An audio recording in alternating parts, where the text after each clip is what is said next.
Buenos días, jóvenes de primer año. Para mí es un gusto volver a saludarles por este medio. Espero que se encuentren muy bien, gozando de buena salud y siempre con el ánimo arriba para aprender nuevas cosas. El día de ahora nos corresponde estudiar la poesía mística y la poesía ascética. Aquí tenemos la pequeña agenda que vamos a desarrollar. Y como siempre comenzamos con una reflexión. El día de ahora corresponde el liderazgo. Usted puede ver en la pequeña frase que le estoy compartiendo qué cualidades tiene un líder y qué cualidades no tiene. Por ejemplo, un líder no es alguien que humilla a los demás, no es alguien arrogante, no es grosero, no intimida, por el contrario, es amable, es reflexivo y lo más importante de todo, es humilde. Todos tenemos la capacidad de ser líderes y creo que todos hemos tenido la oportunidad en algún momento de mostrar nuestro liderazgo, mostrar que podemos dirigir de una manera positiva a otras personas. Así que yo le invito a que usted no deje de ser líder en cosas grandes, medianas o pequeñas, pero siempre es importante ser un líder con las características positivas. Eso siempre es muy importante. Comenzamos ahora con la poesía ascética y la poesía mística. Si hacemos una retroalimentación pequeña de la clase anterior, habíamos hablado de que la poesía, según su temática, se iba a dividir en poesía humana y poesía divina. En la clase anterior únicamente hablamos sobre la poesía humana y su máximo representante, digamos, Garcilaso de la Vega. Ahora corresponde estudiar la poesía divina, que va a estar representada por la poesía ascética y por la poesía mística. ¿En qué momento se lleva a cabo esta poesía? En la segunda mitad del siglo XVI. Es cuando la poesía religiosa o la poesía que habla de Dios tiene su apogeo o es su máximo esplendor, segunda mitad del siglo XVI. ¿Y esto en qué consiste? Bueno, lo más importante de este tipo de poesía es que fue impulsado por la Contrarreforma. Si hacemos un paréntesis, la misma palabra me lo dice. ¿Qué es la Contrarreforma? Es la respuesta contraria, obviamente, a la reforma de Martín Lutero. Esto lo vimos en la segunda semana de clases. Entre las ideologías del Renacimiento estaba la reforma protestante, se le llama, de Martín Lutero. ¿Y cuál fue la respuesta de la iglesia tradicional? La Contrarreforma. ¿A través de quién? Del tribunal del Santo Oficio o a través del tribunal de la Santa Inquisición. Por eso es que la poesía divina, digamos, fue impulsada por la Contrarreforma. Ahí hay que hacer ese paréntesis y recordar un poco. Semana 1 y 2. A eso se refiere. Contrarreforma fue la respuesta de la Iglesia Católica ante la reforma de Martín Lutero. ¿Y en qué consistía esta poesía divina? Bueno, en que sustituyó totalmente la fuente de inspiración o el objeto que caracterizaba a la poesía profana, que era la amada, y ahora va a ser la fuente de inspiración algo divino. Cabe recalcar que aquí la palabra profano no quiere decir algo malo o algo irreverente como yo lo puedo entender en estos días. En este caso, la palabra profana simplemente está diciendo que era una temática no religiosa. Por ejemplo, el amor, en este caso sería algo profano. ¿Por qué?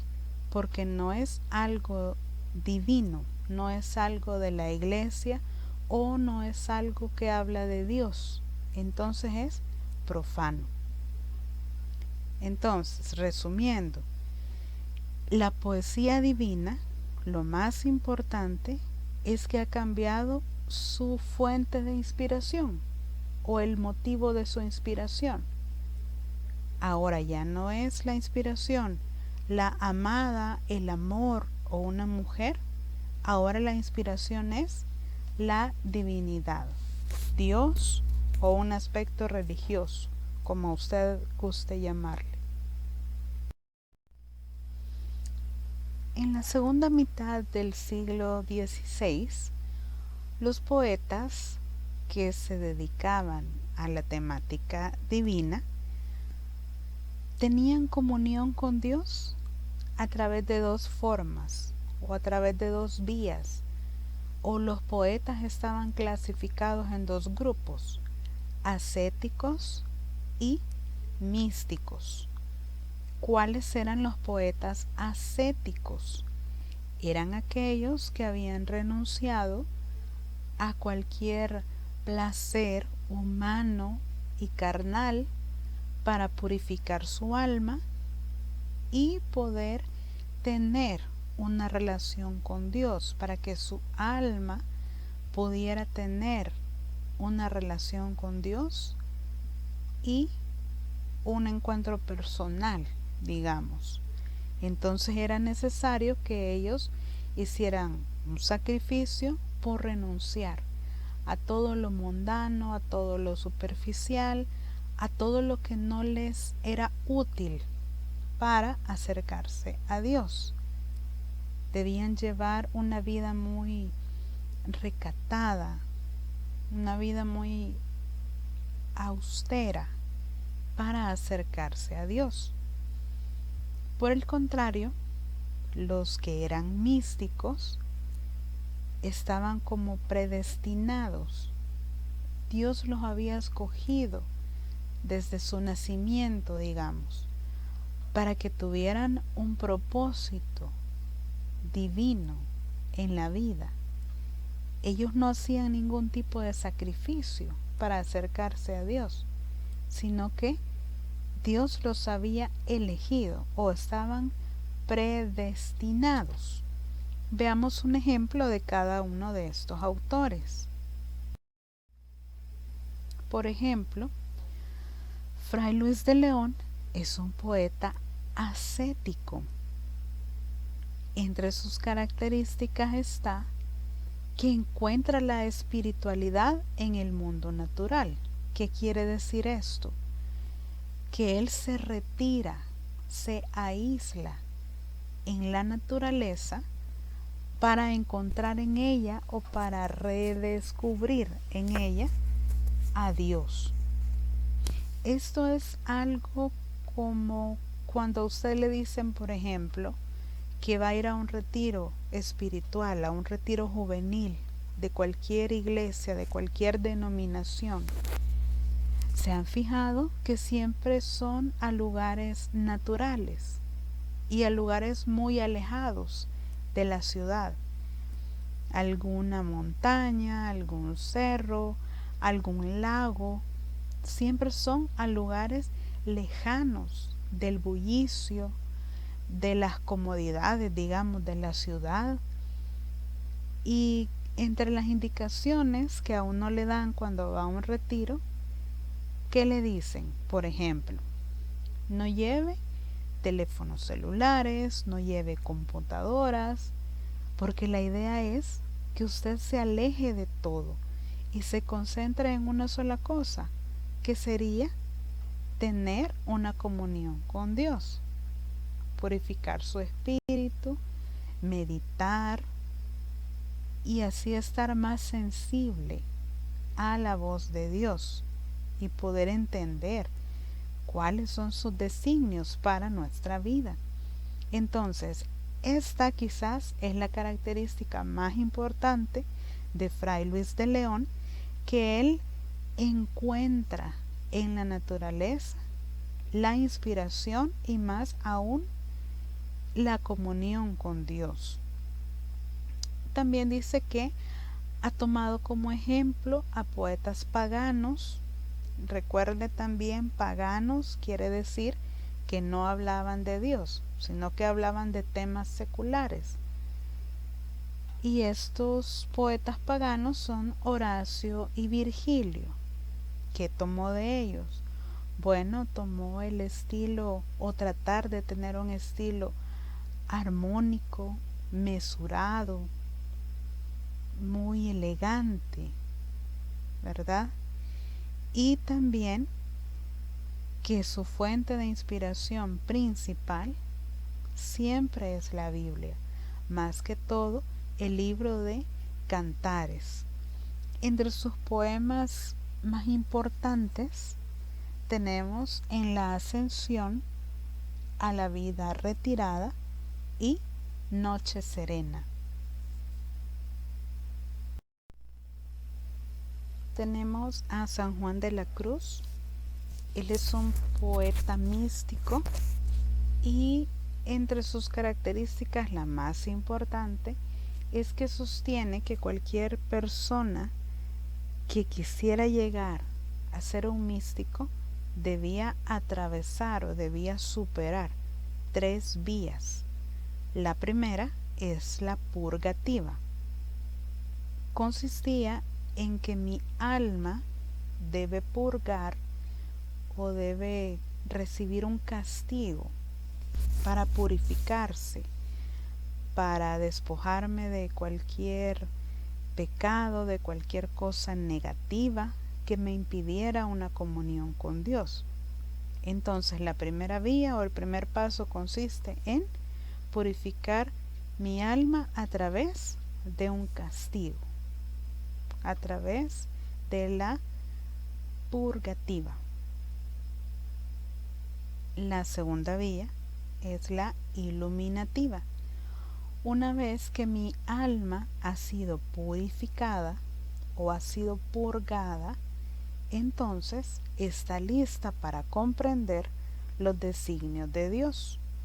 Ahora puedo entender, porque Dios me ha iluminado, como el mismo nombre de la vía, para comprender qué es lo que Él quiere de mí, para comprender qué es lo que Él quiere que yo haga. Y de esta forma llego a la tercera vía, que es la unitiva, que consiste en que mi espíritu es uno solo con el Espíritu de Dios. Son muy pocas las personas que se considera que han llegado a esta vía, y una de esas pocas personas es San Juan de la Cruz.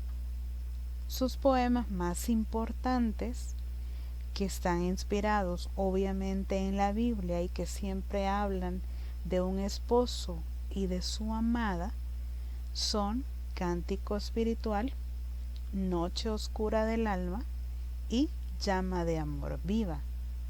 Cada uno de ellos corresponde a la vía purgativa, la vía iluminativa y a la vía unitiva.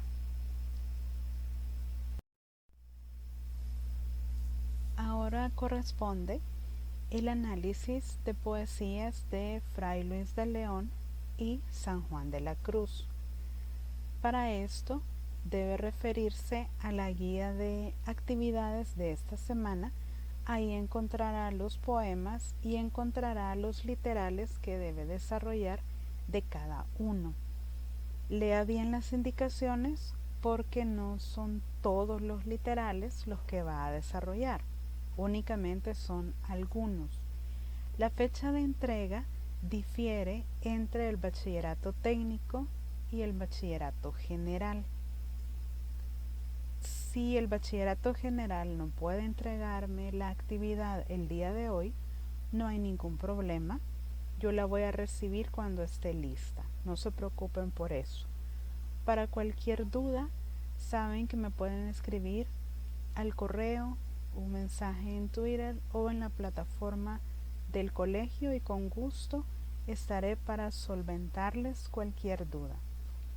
Cuídense mucho y nos escuchamos en la próxima ocasión. Bendiciones.